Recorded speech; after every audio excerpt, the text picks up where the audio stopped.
Welcome to State of the Arts. My name is Lisa Moore, and I'm a professor in the English department. I'm a creative writing professor, and here at Memorial University. And we are doing a monthly series, a interview with researchers and professors in the Faculty of the Humanities and Social Sciences, aka the faculty formerly known as the Arts. And today I have the great pleasure of getting the opportunity to interview Marika Cassis, Dr. Marika Cassis, who is a Byzantine and Syriac Christianity specialist, and she is also the head of the history department here at Memorial University. She's an archaeologist, and we're going to be talking about Marika's most recent project that skans from the present time to 2004.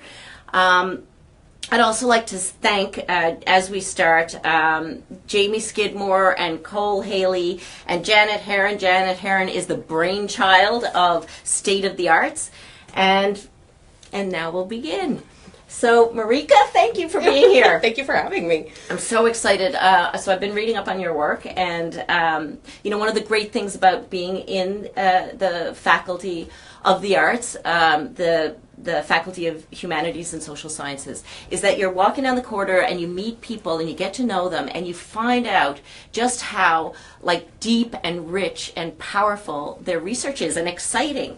So you've been working in Turkey, and you've been doing archaeology. Yep. And I want you to start by, if you could, just situating us in terms of time and space. Sure. Where you were digging. Yep. Sure.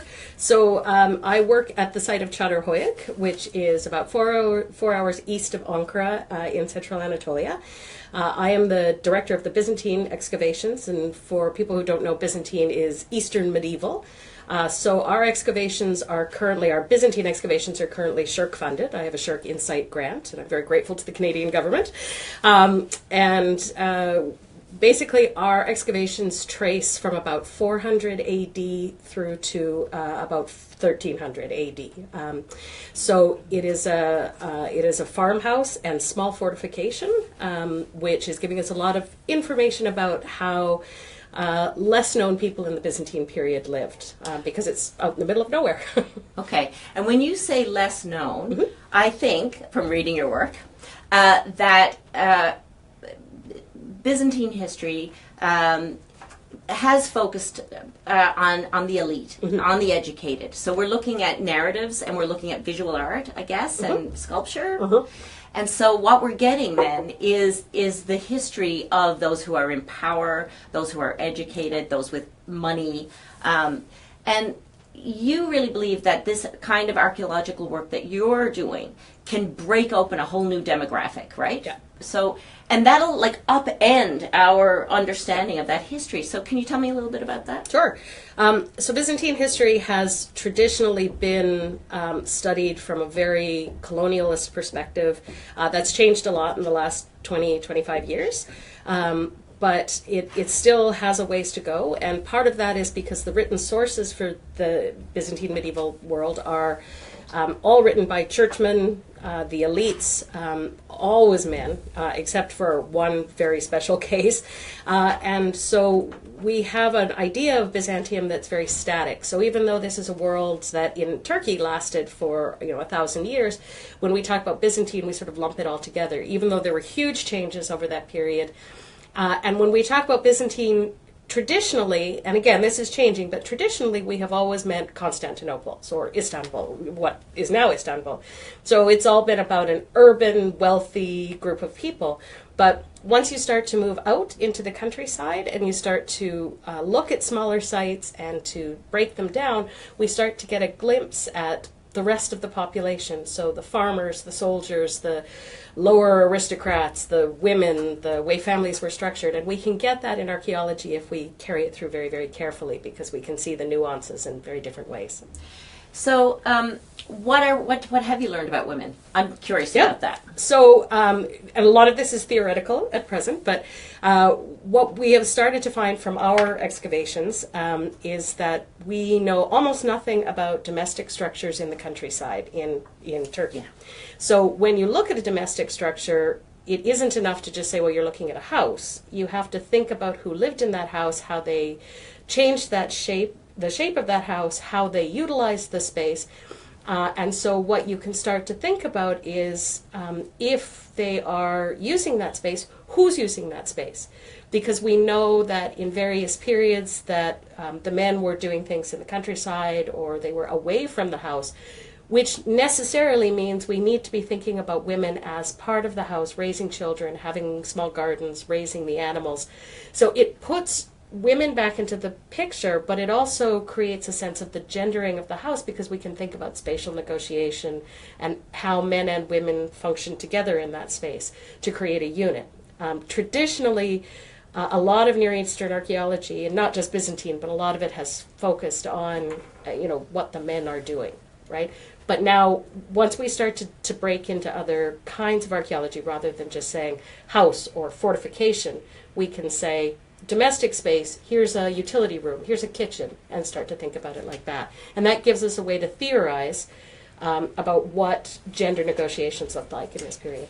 Yeah, and I think, is it true, too, that the kinds of structures that were generally looked at were maybe a church, a Yes. palace, a Yeah. fortification?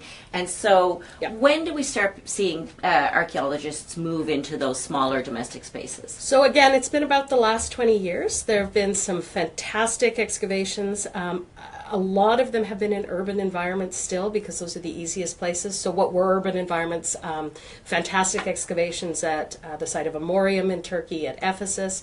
But these are still urban environments. So only in the last, I would say, 10 years or so are we starting to explore places out in the middle of nowhere. So, I noticed in a piece of writing that you did that you mentioned that the wall, I think of this domestic house, you use this phrase, if I'm not, correct me if I'm wrong, but you said nicely faced stones. And that these stones then were covered with plaster that had been painted. Yes. And I just, like, those details, Yeah. especially those nicely you realize that that's not just utility, that is aesthetics. And that is, like, for me, those phrases, like, brought that house to life for me, And I really appreciated that. What was it like to be there, like, to see that, to feel that? Like, I'm just curious about archaeologists. Because, how do you think about time?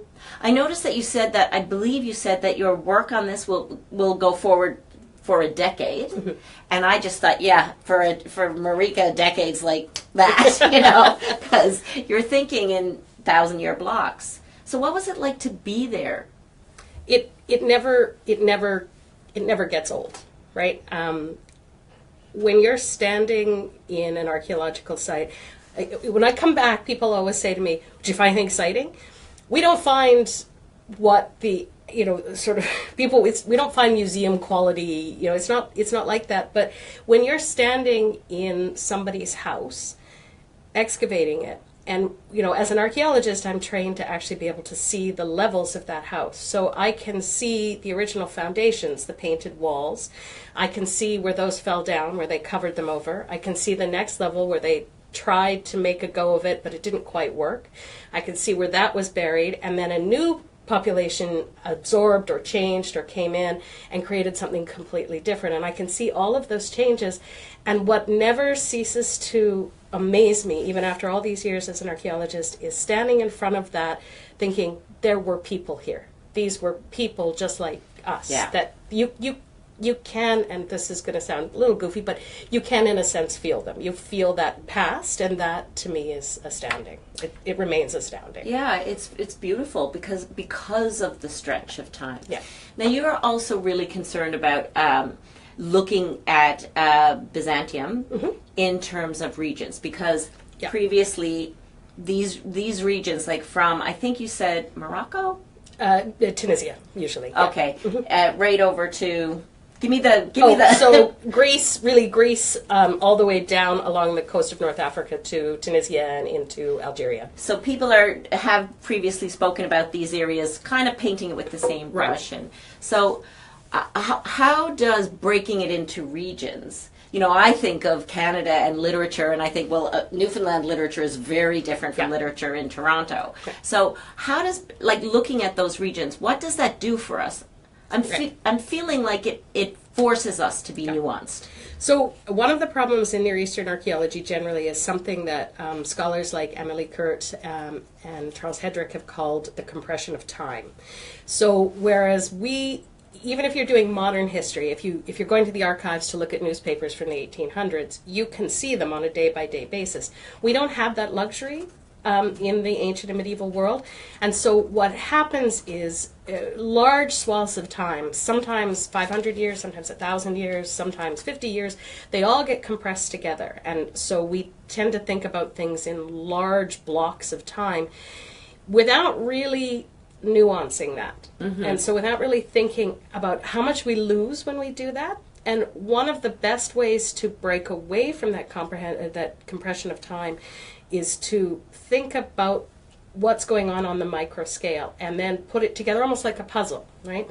So in the Byzantine world, Byzantium, first of all, is a term that doesn't mean anything. It was applied to this study in the late 1700s, I think, and it's not. They didn't call themselves that. They saw themselves as heirs to the Roman Empire, and so we've created something that they didn't perceive. They saw themselves in more regional terms, and the term we use, Byzantine, when we apply it to North Africa, to the Levant. It's a falsehood, and we can't do it after the arrival of the Muslims in the 7th century. So then Byzantium for Greece and Turkey means after the 7th century, it continues there where it stops in other places. So when we use the term Byzantine, we're compressing also, we're losing the sense of Islamic history into that mix as well. And so we have to be very careful to think about the way time is, but also the fact that what we think of as Byzantine carried on in Anatolia or in Turkey, but was mixed with something very different in, say, Syria or what is today Jordan, or in North Africa, where we also get Germanic tribes and things. So each one is very much each region is a product of the mixing of a variety of different cultures. So Byzantine is only a pure term. It was not really a pure term, but you can only define something as Byzantine, in the sense that we have, if you're looking at churches and elite in an urban setting in Anatolia, and so you lose all the nuances of that. So one of the things, that you talk about when you're talking about that and talking about looking at rural areas, I think that mound that you were working on is, and correct me if I'm wrong, was that at a crossroads, a trade crossroads, right? Close to, yeah. Close to. So we're seeing, I imagine, connections between huge kinds of trading networks in this little tiny place. Yeah. And one of the things that you mentioned is pollen. You had said earlier that you don't find these treasures, right, in the way that people usually think of treasures, like the gold goblet or whatever. But to see it, when I read pollen, it just blew open any kind of crusty idea I might have about archaeology. So tell me about the pollen as it relates to your mound. So I work with a remarkable group of colleagues from all over the world, and one of the groups of people I work with are pollen analysts, and we've been working through a project with John Haldon at Princeton, where we're using our archaeological data to compare with the material that these people like Warren Eastwood can pull out of what are core samples from lakes, and they work in Anatolia. From core samples in lakes, we can actually determine how pollen shifts and changes over the archaeological record. So just to be clear, I don't go out and get these pollen samples. I'm not that smart. No, but you understand them. but what they can do with those pollen samples is by assessing them, they can show where, for example, there's more cereal grains, which means there's more cultivation. And then if those decrease and we get more large trees, it means that there's less population, less cultivation, and so we can trace that. So if we can take those cores, like from Nar Lake in Anatolia, and we can compare those to the archaeological data, we are then not tied to sort of the old narratives. And a good example of this is that the old narrative of central Turkey was that in the 7th century, everybody went away and everybody died and it was all very sad and we don't know anything. Except that when we look at the archaeology, that's not true everywhere. It's true in some places where there is a downturn in urban environments. But also the data from the pollen cores doesn't show that exactly. What it shows is a decrease in population that we can then correspond to decreases in population at particular sites. And this is, and so using things like pollen analysis helps us. It's a way of confirming archaeology when we don't have, it's another way of confirming archaeology. So we have these two things that can help each other forward. Fantastic. We have a question from Scott Coleman, and he's wondering, for current humanities students, why do you think the study of Byzantium is important for our modern world? Thank you, Scott. Well, it's a big question. I could be here all day. Everybody should study something they love.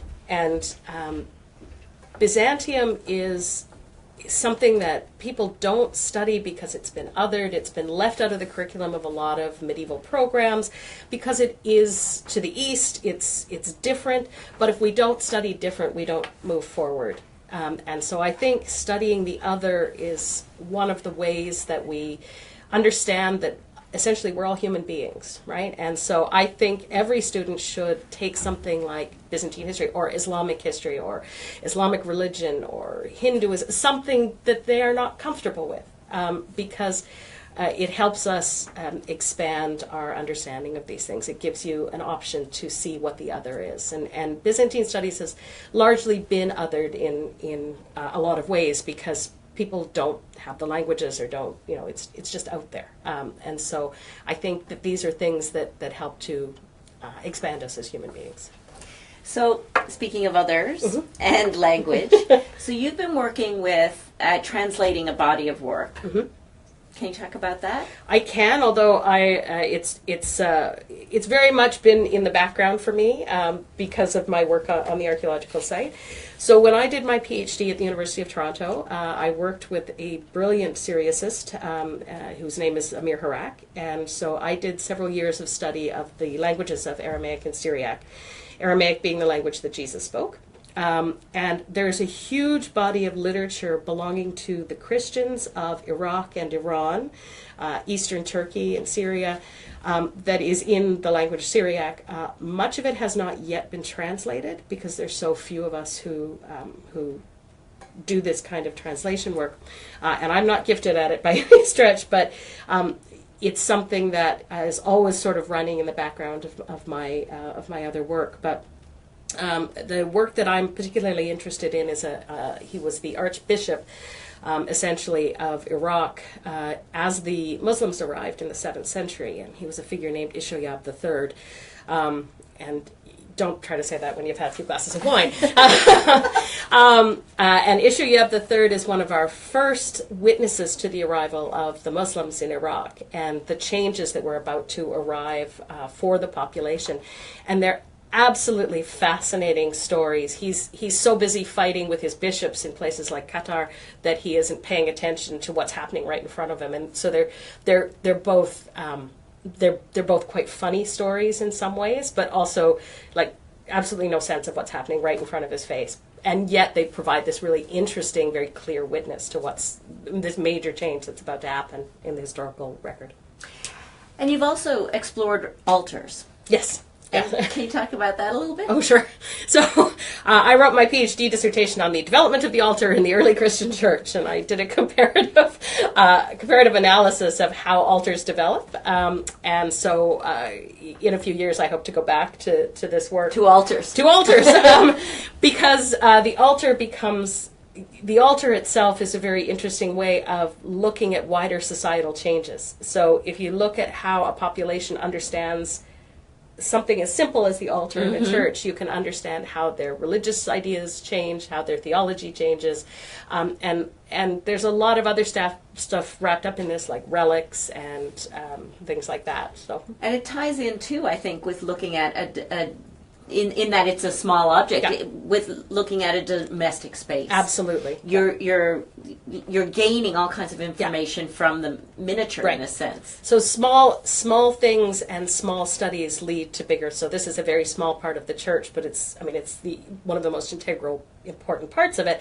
And within that, we can actually see an archaeological change that also that transcends the written theology of the elite men who ran the church, because we can actually see how a society adapts to that and changes. And it changes depending on where you are. So if you're in Iraq or Iran, your churches reflect a very different theology and a very different social structure than, say, in Syria or Turkey or in Rome, for example. So. Now, when you went to Turkey 2 summers ago, yes, and I had just met Marika then. Around that time, I think. Not soon. And we were working on a project together, and then Marika is going off to Turkey, and then I guess you were going just after the airport was bombed. No, we were there when the airport was bombed. Yeah. So were you already at the site and had to return? Yeah. So can you talk about what that felt like, and to know that had happened, that you had just missed it? Yeah. By 2 weeks, was it? Yeah. And what it felt like to walk back through the airport? I've worked in Turkey since 2000, no, more than that, 1997. So I've been back and forth to Turkey many, many, many times. And I feel very comfortable in Turkey. I feel very secure, although my Turkish friends will tell you my Turkish is still terrible. It was the first time 2 years ago where I felt such a huge amount of sadness, and this was because of the ISIS bombings in the airport in Istanbul and the shootings. And for the first time, I think in all my years as an archaeologist, and I worked in Tunisia before that, I really felt a sort of sense of fear, but also just a sense of worry for the state of the Middle East as a whole, and. It was a disconcerting feeling. It was a rough summer because we had that terrible attack in the airport, and then about 3 weeks later the coup attempt in Turkey, and of course everybody was very worried about us. Although there are more chickens than people where we are, so we didn't really need to worry too much. But it was a disconcerting. We're so protected in North America. We forget, certainly in Canada, we forget some of the uncertainties that the majority of the world lives with, and I think it was an important reminder. Well, it must have been very powerful to have walked through that airport when it was pristine, and then to return. What kind of things did you see? Like, there must have been shocking things. You could still see the remnants of where small explosions had gone off, and there were bullet holes in the walls. And I think for the first time in my life, I was standing with a student, and we were waiting to go through customs, and I, for the first time ever, actually thought, okay, if we have to run, which way do we go? And it was a random thought, because, it was unlikely. I mean, the security was so tight, and it was, but it's the first time I've ever thought that. But, again, while there's that momentary uncomfortableness for us because we're passing through, it leads to the bigger question of how we think about each other as human beings, and it makes you think about the fact that the rest of the world doesn't live in the kind of security we take for granted. And so what's momentarily uncomfortable for me is the reality for a lot of people.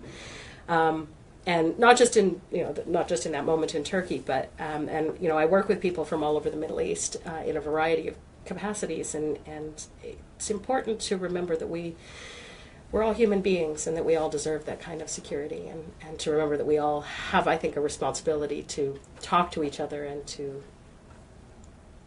learn to not other one another, to help each other.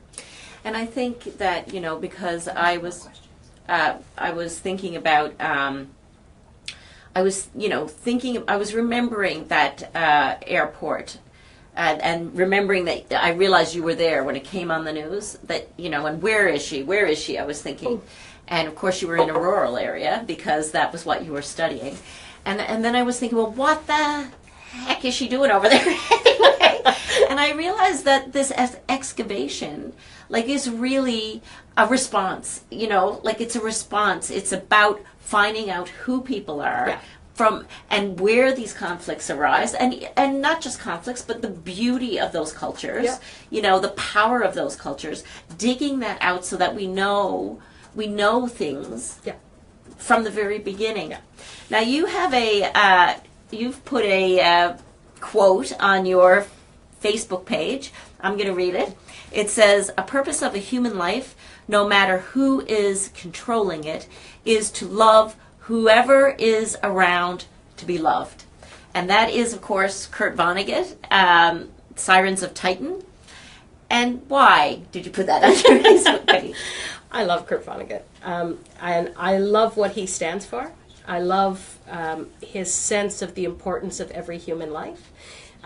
He was a great humanist. He was a great man, and his sort of philosophy of life and of the way he interacts with people is one of the things that I sort of hold dear, and it's sort of the way I live my life, or I try to, that every person is worth respect and is worth being listened to.